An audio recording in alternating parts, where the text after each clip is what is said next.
Tony, জলদি জলদি কাজ কর। আজ যে তোকে তাড়াতাড়ি বাড়িতে ফিরতে হবে। উঠান ঝাড় দেওয়া শেষ বাবা। যাই, থালা বাসনগুলো নদী থেকে পরিষ্কার করে নিয়ে আসি। থালা বাসনগুলো পরিষ্কার শেষ, এবার শুধু রান্নার পালা। যাই, শুনে আসি ইগলি দিদিরা আজ কি খাবে। দিদি, আজ কি রান্না করব? তোর দাদা চিংড়ি খেতে খুব ভালোবাসে, তাই সকাল সকাল চিংড়ি কিনে এনেছি। তুই চিংড়ির মালাইকারি আর সরষে ইলিশ রান্না কর গিয়ে। আচ্ছা ঠিক আছে দিদি। এই বলে টুনি রান্নাঘরে চলে আসে আর রান্না করতে থাকে। এভাবে কিছুক্ষণ কেটে যায়। এক পর্যায়ে টুনির রান্না শেষ হয়। টুনি ইগলিকে বলতে থাকে, দিদি, আমার কাজ শেষ, আমি এখন বাড়ি চলে যাই। এত তাড়াতাড়ি তোর কাজ শেষ হলো কি করে? তুই কি আমার চোখের আড়ালে এই কাজ চুরি করছিস নাকি? না না দিদি, আমি এমন কিছু করছি না। আসলে আমার মেয়েটা অসুস্থ তো, তাই আমি আজ সব কাজ তাড়াতাড়ি শেষ করেছি, যাতে তাড়াতাড়ি বাড়ি ফিরে ওর সেবা যত্ন করতে পারি। তা দিদি, যাই না আমি? না না, তোর কাজ শেষ হয়নি। আমার ঘরটা এলোমেলো হয়ে আছে। যা, আমার ঘরটা গুছিয়ে দে। দিদি, আমি তোমার ঘরটা কাল গুছিয়ে দিব। এখন যাই, আমার মেয়েটার জন্য বড্ড চিন্তা হচ্ছে। তোর তো সাহস কম নয় রে টুনি, আমার মুখে মুখে তর্ক করছিস। আর একটা কথা বেশি বললে আজকে তোকে কাজ থেকে বের করে দিব, এই বলে দিলাম। যা, কাজে লেগে পড়। এরপর টুনি কিছু না বলেই ইগলির ঘরে প্রবেশ করে আর ঘর গুছাতে থাকে। বেশ কিছুক্ষণ পর টুনির ঘর গোছানো শেষ হয় আর টুনি ইগলিকে বলে তার বাড়িতে চলে আসে। মা টুকি, আমি এসেছি সোনা। তা তোর শরীর এখন কেমন লাগছে বল তো রে মা। আমি তোমার সাথে কথা বলবো না, তুমি তাড়াতাড়ি ফিরে আসার কথা দিয়েছিলে। তুমি তাড়াতাড়ি তো ফিরে আসোনি, বরং অনেক দেরি করেছো। রাগ করিস না মা, আমি তাড়াতাড়ি ফিরতে চেয়েছিলাম, কিন্তু কাজের চাপের জন্য ফিরতে পারিনি। আমার সোনা মা, এবার তো কথা বল, আর কখনো এমনটা করবো না। ক্ষমা করে দে না রে মা আমাকে। আচ্ছা ঠিক আছে, ক্ষমা চাইতে হবে না মা। আমি একটু অভিমান করেছিলাম, কিন্তু তোমাকে দেখে সব ঠিক হয়ে গেছে। চলো মা, এবার ঘরে চলো। আমার দাঁড়িয়ে থাকতে যে অনেক কষ্ট হচ্ছে। যা মা, ঘরে গিয়ে বিশ্রাম নে, আমি আসছি তোর পিছু পিছু। মেয়েটার শরীর ভালো নয়, টাকার অভাবে ভালো চিকিৎসাও করাতে পারছি না। হে বিধাতা, তুমি কেন আমাকে গরিব বানালে? তুমি আমার মেয়েটাকে সুস্থ করে দাও বিধাতা, সুস্থ করে দাও। এসব বলতে বলতে টুনির চোখ থেকে নীরবে দুফোঁটা অশ্রু গড়িয়ে পড়ে। আহা কি আনন্দ আকাশে বাতাসে, আহা কি আনন্দ আকাশে বাতাসে, লা লা লা লা লা লা, এই বনে ঘুরে আমার খুব ভালো লাগছে। রাজ্যে ফিরে মাকে বলবো আমাকে এখানে একটা ঘর বানিয়ে দিতে, যাতে মাঝে মাঝে এই সুন্দরবনে এসে থাকতে পারি। পরিকন্যা এসব বলতে থাকে আর অন্য মনস্ক হয়ে সামনের দিকে চলতে থাকে। কিছু দূর যেতেই রাস্তায় পড়ে থাকা কলার খোসায় পা পিছলে পরিকন্যা মাটিতে পড়ে যায়। এই, কে রে? কে আমাকে জুতো দিয়ে ঢিল ছুড়ে আমার এত সুন্দর ঘুমটা নষ্ট করলো? ওরে বাড়ি, আমার কোমর। মা! ওরে তুই তুই আমাকে জুতো দিয়ে ঢিল ছুড়ে ঘুম নষ্ট করেছিস? তোর সাহস তো কম নয় পরিকন্যা। না মানে, মানে আমি ঢিল ছুড়িনি। আসলে এখানে একটা কলার খোসা পড়েছিল, সেটাতে পা পিছলে আমি পড়ে গিয়েছি, আর আমার জুতো খুলে গিয়ে তোমাকে আঘাত করেছে ডাইনি মাসে। আমাকে ক্ষমা করে দাও। ক্ষমা তো তুই পাবি না রে পরীর কন্যা, তুই অনেক বড় অন্যায় করেছিস, তার শাস্তি তো তোকে পেতেই হবে। না না, শাস্তি দিও না, ক্ষমা করে দাও। পরিকন্যা তার কথা শেষ করার আগেই ডাইনি জাদু করে তাকে একটা ইঁদুর বানিয়ে দেয়। এটা তুমি কি করে দিলে আমাকে? আমাকে ঠিক করে দাও, আমার কষ্ট হচ্ছে। এটাই তোর শাস্তি। এই বলে ডায়েরি হাসতে হাসতে সেখান থেকে চলে যায়। ইঁদুররূপী পরিকন্যা সেখানে কাঁদতে থাকে। এবার আমি কি করব? কিভাবে আমি নিজের রূপ ফিরে পাবো? আমি যে বনে ঘুরতে এলাম, মাগো বাঁচাও আমাকে। আমার কষ্ট হচ্ছে এভাবে ইঁদুর হয়ে থাকতে। ইঁদুররূপী পরিকন্যা কাঁদতে কাঁদতে আনমনে সামনের দিকে চলতে থাকে। কিছু দূর যেতেই পরিকন্যা সামনে একটা গাছের নিচে একটা তান্ত্রিককে ধ্যানরত অবস্থায় দেখতে পায়। ওই তো তান্ত্রিক বাবা। তান্ত্রিক বাবা মনে হয় আমাকে ঠিক করে দিতে পারবে। যাই, গিয়ে তান্ত্রিক বাবার কাছে সাহায্য চাই। তান্ত্রিক বাবা, তান্ত্রিক বাবা, আমাকে একটু সাহায্য করুন। এই যে তান্ত্রিক বাবা, শুনতে পাচ্ছেন? কে রে? কে আমাকে ডাকে? কে সাহায্য চাচ্ছে আমার কাছে? সামনে এসো। এই তো আমি আপনার সামনে, তান্ত্রিক বাবা। এই যে আমি। আরে ইঁদুর, তুই আমার কাছে কি সাহায্য চাই তোর? হ্যাঁ, আমি ইঁদুর নই তান্ত্রিক বাবা, আমি ইঁদুর রূপে পরিকন্যা। সামান্য একটা ভুলের জন্য একটা ডাইনি আমাকে ইঁদুর বানিয়ে দিয়েছে। আমাকে দয়া করে ঠিক করে দিন তান্ত্রিক বাবা। আমি নিঃস্ব, দয়া করুন। সবই বুঝলাম, তবে আমি তোকে ঠিক করতে পারবো না। তোকে ঠিক করতে পারবে একমাত্র নীল পদ্ম ফুল। নীলপদ্ম ফুল ঠিক করতে পারবে? তাহলে দিন তান্ত্রিক বাবা, আমাকে নীলপদ্ম দিন। আমি যে এক্ষুনি আগের রূপে ফিরে যেতে চাই। ওই নীল পদ্ম ফুল আমার কাছে নেই। ওই নীল পদ্ম ফুল এ বনের বুকে বয়ে চলা নদীতে আছে। ওই নীল পদ্ম তুলে এনে যদি তুই তোর শরীরে স্পর্শ করাতে পারিস, তাহলেই তুই আগের রূপ ফিরে পাবি। আমি এক্ষুনি যাবই নীলপদ্ম ফুল আনতে। এই বলে ইঁদুররূপী পরিকন্যা তান্ত্রিকের কথা মতো বনের নদীর দিকে চলতে থাকে। আর কিছুক্ষণের মধ্যেই বনের নদীর সামনে চলে আসে। ওই তো অনেকগুলো পদ্ম ফুল ভেসে আছে। যাই, পদ্ম ফুলগুলো তুলে আনি। কিন্তু আমি তো ইঁদুর হয়ে আমি তো সাঁতার কাটতে পারবো না। এবার তবে আমি কি করে ওই পদ্মের কাছে যাব? পদ্ম না আনতে পারলে যে আমি আগের রূপ ফিরে পাবো না।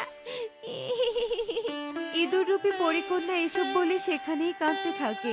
অন্যদিকে দিদি, আমি এসেছি। এবার কি কাজ করব বলো? শোন, ঘরে খাওয়ার মতো তেমন কোনো পানি নেই। তুই আগে নদী থেকে খাওয়ার পানি নিয়ে আয়। আচ্ছা ঠিক আছে দিদি।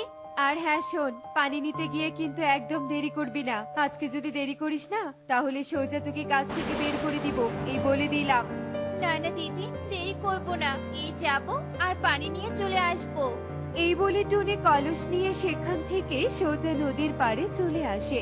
আর যেই কলসে পানি ভরতে ধরে, ঠিক তখনই সে কারো কান্নার আওয়াজ শুনতে পায়। ওটা তো একটা ইঁদুর, কিন্তু ইঁদুরটা এভাবে কাঁদছে কেন? এই ইঁদুর, তুমি এভাবে কাঁদছো কেন? কি হয়েছে তোমার? আমি ইঁদুর নই, আমি হলাম পরিকন্যা। কিসব বলছো তুমি? তুমি ইঁদুর নাও, তুমি আবার পরিকন্যা? আমি তো তোমার কথা কিছুই বুঝতে পারছি না। আমাকে খুলে বলো তো ব্যাপারটা। হ্যাঁ হ্যাঁ বলছি, শোনো। আহারে, তোমার সাথে এটা ভালো হয়নি। তবে তুমি আর কেঁদো না, আমি তোমাকে সাহায্য করব। তুমি একটু অপেক্ষা করো, আমি এক্ষুনি নীল পদ্ম ফুল এনে দিচ্ছি। এই বলে টুনি সেখান থেকে উড়ে নদীর মাঝে চলে আসে। আর নদী থেকে একটা নীল পদ্ম ফুল তুলে পরিকন্যার সামনে আসে। আর সেই পদ্ম ফুলটা ইঁদুররূপী পরিকন্যার হাতে দেয়। ইঁদুররূপী পরিকন্যা পদ্মটা নিয়ে তান্ত্রিকের কথা মতো তার শরীরে স্পর্শ করায়। আর সাথে সাথেই পরিকন্যা ইঁদুর থেকে তার রূপে ফিরে আসে। পেয়েছি, আমি আমার রূপ ফিরে পেয়েছি। টুনি মাসি, তোমাকে অনেক ধন্যবাদ আমাকে সাহায্য করার জন্য। তুমি তো তোমার রূপ ফিরে পেয়েছো। এবার তবে আমি আসি। আমার আবার ফিরতে দেরি হলে কাজের মালিক কাজ থেকে বের করে দিবে। আরে দাঁড়াও, তুমি তোমার ভালো কাজে পুরস্কার তো নিয়ে যাও। এই বলে পরিকন্যা জাদু করে টুনিকে এক থলে স্বর্ণ মুদ্রা দেয়। এই সবগুলো তোমার। তুমি ভালো থেকো, আমি এবার আসি। পরিকন্যা বিদায় নিয়ে চলে যায়। এদিকে টুনি কলসে পানি নিয়ে ইগলির বাড়িতে আসে।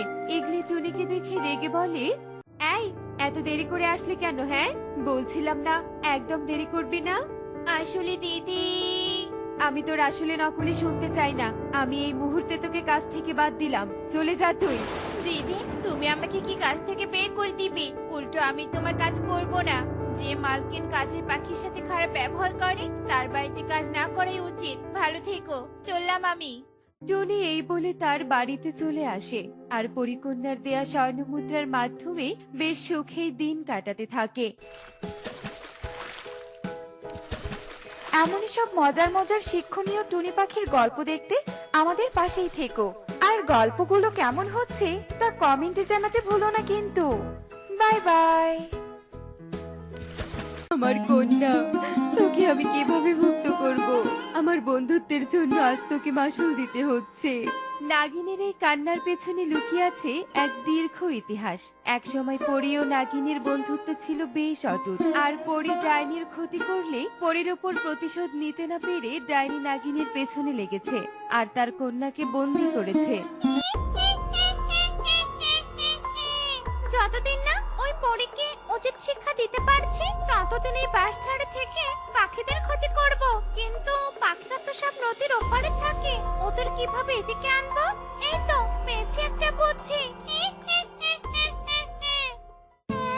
মা, কত সুন্দর গান ছড়িয়েছে। আমাকে একটু ইলিশ ভাজা দাও না মা। দিচ্ছি দিচ্ছি, তার আগে তুই ঘর থেকে দুটো প্লেট আন আর সাথে তোর বাবাকেও ডেকে আন। আচ্ছা ঠিক আছে মা, আমি এক্ষুনি গিয়ে ডেকে আনছি বাবাকে। অবশেষে তোমার রান্না হলো বুঝি? দাও এখন তাড়াতাড়ি খেতে দাও তো, খুব খিদে পেয়েছে। হ্যাঁ টোনা, দিচ্ছি, একটু অপেক্ষা তো করো। এরপর টুনি টোনা ও টুকিকে ইলিশ ভাজা দিয়ে ভাত খেতে দেয়। আর ঠিক তখনই তাদের কানে ভেসে আসে এক মিষ্টি বাঁশির সুর। মা, তুমি কি শুনতে পাচ্ছ? কি সুন্দর বাঁশির সুর, কে বাজাচ্ছে গো এত সুন্দর করে? কি জানি, আমিও তো বুঝতে পারছি না। যাই হোক, তুই খেয়ে নে তো, আমার আরো কাজ পড়ে আছে, বুঝলি? হ্যাঁ মা, ওসব বাঁশির সুর শুনে আমাদের কোনো লাভ নেই। তাড়াতাড়ি খেয়ে নে, আমি আবার মাছ ধরতে যাব। আচ্ছা ঠিক আছে বাবা, আমি খেয়ে কুয়ার মধুসের সাথে খেলতে যাব। তারা বাঁশির সুরে কোনো পাত্তা না দিয়ে যে যার মতো খাওয়া দাওয়া শেষ করে। একই, আমার বাঁশির সুরে তো কোনো পাখি আসছে না। ঘটনাটা কি? নিশ্চয়ই পরী কোনো জাদু করে রেখেছে, তাই আমি আমার মায়া জালে ওদের ফাঁসাতে পারছি না। অন্য কিছু ভাবতে হবে। তাড়াতাড়ি মাছ ধরে আবার বাজারে গিয়ে সব বিক্রিও করতে হবে। আরে এ আমি কি দেখছি? টোনা এপারে জাল ফেলে মাছ ধরতে গেলে নদীর ওপারে গোলাপি বাঁশঝাড় দেখতে পায়, যা দেখে সে চমকে যায়। এবার এবার নিশ্চয়ই গোলাপি বাঁশঝাড় দেখে সবাই এখানে আসবে। আর আসার সাথে আমি বন্দি করে নেব।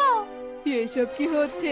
একটু আগে বাঁশির সুর, এখন আবার এখানে গোলাপি বাঁশঝাড়। মনটা কেমন কুড়াচ্ছে। নদীর ওপারে যাওয়াটা ঠিক হবে না। আমি বরং তাড়াতাড়ি মাছ মেরে বাজারে চলে যাই। বাবা, এই চল সবাই নদীর ওপরে খেলতে যাই, অনেকদিন থেকে তো ওই দিকটাতে যাওয়া হয় না। হ্যাঁ রে তোকে, চল, ও তো সে কথাটা ঠিকই বলেছে, চল অনেক মজা হবে। আচ্ছা ঠিক আছে চল, তবে নদীতে নামতে আমাকে বলবি না, আমি কিন্তু সাঁতার জানি না। এরপর টুকি মৌটুসি ও কুহুর সাথে নদীর পাড়ে চলে যায় খেলা করতে। আর এদিকে টোনা বাজারে মাছ বিক্রি করতে থাকে। এই মাছ লাগবে কারো? মাছ, টাটকা টাটকা মাছ নিয়ে যাও, নিয়ে যাও। বাহ, তোর মাছগুলো দেখে তো বেশ টাটকা মনে হচ্ছে।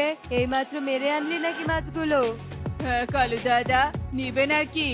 হ্যাঁ হ্যাঁ, দে, বড় দেখে একটা মাছ দে। কুহুটা বড় মাছ খাওয়ার আবদার করেছে। ঠিক আছে কালু দাদা, এক্ষুনি দিচ্ছি। টোনা কালুর কথা মতো তাকে একটা বড় দেখে মাছ বেছে দেয়। আর অন্যদিকে টুকি কুহু ও মৌটুসি নদীর তীরে এসে ওপারে থাকা গোলাপি বাঁশঝাড় দেখে অবাক হয়ে যায়। এই তো কি কুহু, দেখ কি অদ্ভুত গোলাপি বাঁশঝাড়, এমন বাঁশঝাড় আগে কখনো দেখিনি। তুই একদম ঠিক বলেছিস মৌটুসি, চল তিনজন মিলে ওপারে যাই আর কাছ থেকে দেখে আসি। এ বাবা, না না, তুই গেলে যা, আমি নদীর ওই পারে যেতে পারবো না, আমি খুব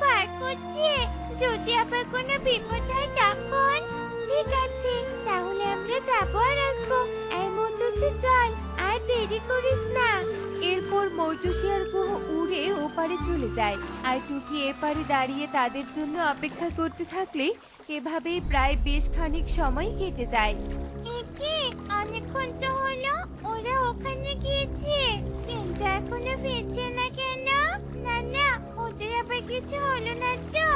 টুকি যখন তার বন্ধুদের জন্য চিন্তিত মনে নদীর ওপারে তাকিয়েছিল তখন সে দেখতে পায় একটা লাল সাপ তার দিকে সাঁতরে আসছে আর সেই সাপটিকে দেখে টুকি ভয় পেয়ে যায়। এই মা, চেঁচে সাপ, তাও আবার আমার দিকে আসছে। মনে তো হচ্ছে এই সাপটা ওদের কিছু করেছে। পালা চুকি পালা।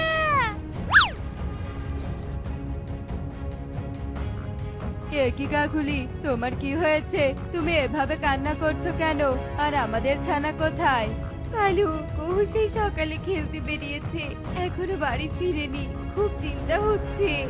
কি বলছো কি? শখ করে মেয়ের জন্য বড় মাছ আনলাম আর মেয়েকে পাওয়া যাচ্ছে না? হ্যাঁ কালু, বনে খুঁজতে গিয়েছিলাম আর তখন ময়ূরীর সাথে দেখা হয়েছিল। ওদের মৌটুসিও বাড়ি ফিরেনি বললো। এ কথা বলে কালু কাকুলি চিন্তা করতে থাকে আর অন্যদিকে টুকি বাড়ি এসে টোনাটুনিকে সব ঘটনা খুলে বলে। আর টোনাটুনি কিছু না ভেবে নদীর পাড়ে চলে যায় আর তখন তাদের আবার লাল সাপের সাথে দেখা হয়। আসলে লাল সাপটি আর অন্য কেউ ছিল না, ছিল নাগিন। একে নাগিন, তুমি? হ্যাঁ টোনাটুনি, আমি সাহায্যের জন্য এসেছিলাম আর তাতেই তোমাদের মেয়ে আমাকে দেখে ভয় পেয়ে যায়।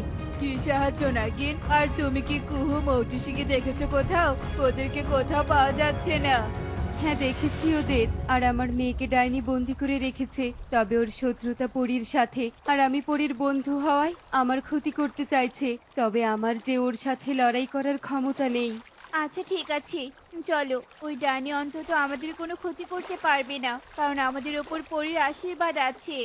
এরপর টোনাটুনি নাগিনীর সাথে নদীর ওপারে চলে যায় আর সেখানে গিয়ে দেখতে পায় যে দুষ্টু ডাইনি নাগিন কন্যা সহ ছানাদের বন্দি করে রেখেছে। ওমা ওমা, নাগিন নিচে না পেরে কাঁধে এনেছে, একবার দেখি তো। চুপ কর দুষ্টু ডাইনি, নাগিন কন্যা ও ছানাদের ছেড়ে দে, নইলে তোর খবর আছে।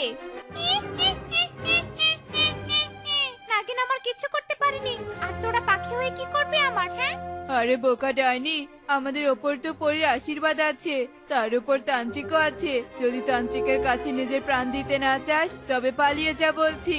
টোনাটুনি তাদের বুদ্ধির জোরে ডাইনিকে ভয় দেখাতে থাকলে ডাইনি নাগিন কন্যা ও ছানাদের মুক্ত করে সেখান থেকে পালিয়ে যেতে বাধ্য হয়।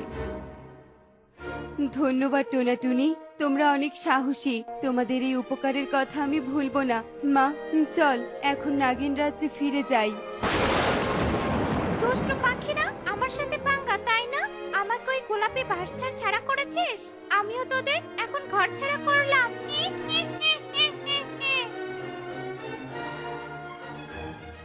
হেমা, শেষমেশ ডাইনি ভাবে ক্ষতি করলো আমাদের, ঘরটা ভেঙে দিয়ে পালিয়ে গেল। এখন কি হবে টোনা? কোথায় থাকবো আমরা? চিন্তা করো না টুনি, আমার মাথায় একটা বুদ্ধি এসেছে। আমরা ওই ডাইনির গোলাপি বাঁশঝাড় থেকে বাঁশ এনে গোলাপি বাঁশের ঘর বানাবো। কি গোলাপি বাঁশের ঘর? হ্যাঁ টুনি, চলো আর কথা না বাড়িয়ে গোলাপি বাঁশের ঘর বানানোর কাজ শুরু করে দেই। হ্যাঁ টোনা, চলো। তাহলে আমাদের ঘরটা আগের থেকে আরো সুন্দর হবে। যেমন কথা তেমন কাজ। কি সুন্দর দেখতে এই ঘর। বাবা মা, আমার না এই গোলাপি বাঁশের ঘরটা খুব পছন্দ হয়েছে। তো বন্ধুরা, দেখলি তো বুদ্ধির জোরে অপ্রয়োজনীয় জিনিসকেও কাজে লাগানো যায় আর অন্যের জন্য পাতানো ফাঁদে শেষমেশ নিজেকেই পড়তে হয়। এমনই সব মজার মজার শিক্ষণীয় টুনি পাখির গল্প দেখতে আমাদের সাথেই থেকো। আর গল্পটি কেমন হয়েছে তা কমেন্টসে জানাতে ভুলো না কিন্তু। Bye bye.